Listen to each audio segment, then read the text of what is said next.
Mengintip Tol Cisumdawu, jalan bebas hambatan terindah di Indonesia, punya terowongan kembar. Satu lagi tol unik dibangun di Indonesia, itu adalah tol Cileunyi, Sumedang, Dauan atau Cisumdawu. Tol Cisumdawu memiliki terowongan kembar yang berada di seksi 2, tepatnya di tengah-tengah jalur antara Sumedang, Pamulihan di Tanjung Sari, Jawa Barat. Tak keliru jika Badan Pengatur Jalan Tol atau BPJT Kementerian Pekerjaan Umum dan Perumahan Rakyat atau PUPR menggelari jalan bebas hambatan ini sebagai yang terindah di Indonesia. Tol Cisumdawu yang dirancang sepanjang 60,84 km berada di antara cekungan yang dikelilingi 3 gunung vulkanik, Tampomas, Manglayang, dan Patuha. Kendati elok, namun di balik itu semua tersimpan tantangan berat dengan kompleksitas tinggi dalam membangun jalan tol ini.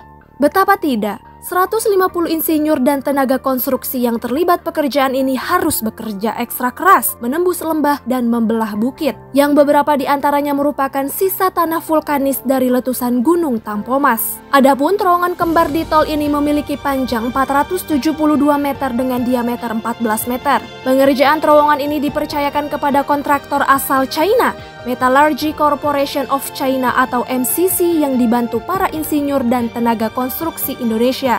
Teknologi konstruksi yang digunakan untuk membangun terowongan ini adalah New Australian Tunnelling Method atau NATM. Ini merupakan metode pembuatan terowongan dengan menggunakan perkuatan tanah di sekeliling area yang ternyata rawan longsor. Dikenal sebagai NATM, sistem rekayasa terowongan ini lebih merupakan seperangkat prinsip atau filosofi daripada metode teknis yang bersifat menentukan. NATM berupaya memaksimalkan resistensi yang melekat di tanah dan kapasitas dukungan, dan secara luas diakui sebagai salah satu teknik paling ekonomis untuk membangun dan mengevaluasi terowongan. NATM juga dapat menghemat ongkos konstruksi, material, bangunan, tenaga konstruksi, dan pengurangan jadwal proyek secara signifikan. Metode ini menunjukkan ketahanan yang besar terhadap tekanan geologis yang terlihat di daerah rawan gempa. NATM tercatat sebagai metode konstruksi yang dipilih par excellence untuk membangun sejumlah besar terowongan di seluruh dunia. Berbeda dengan metode klasik seperti pendekatan Belgia atau Jerman,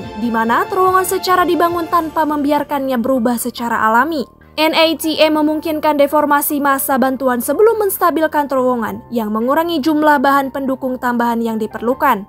Terowongan ditutupi dengan lapisan beton yang disemprotkan atau shotcrete yang lebih cepat dan lebih mudah untuk dieksekusi daripada bekisting tradisional. Lapisan shotcrete ini meningkatkan kohesi internal massa bantuan, memperkuat cincin atau galian pendukung, dan dapat bertindak sebagai lapisan sementara dan juga lapisan akhir. Tol Cisumdawu yang terdiri atas 6 seksi ini memiliki beberapa sumber pendanaan, yakni dari pinjaman pemerintah Tiongkok sebagai bagian dari Viability Gap Fund dan investasi Badan Usaha Jalan Tol PT Citra Karya Jabartol. Proyek Tol Cisumdawu akan mempersingkat jarak tempuh dari Bandung ke Bandara Internasional Jawa Barat Kertajati di Majalengka menjadi 45 menit hingga maksimal 1 jam. Pemerintah menargetkan pada kuartal pertama tahun 2023 Jalan Tol Cisumdawu bisa tuntas konstruksinya dan tersambung dari seksi 1 hingga 6.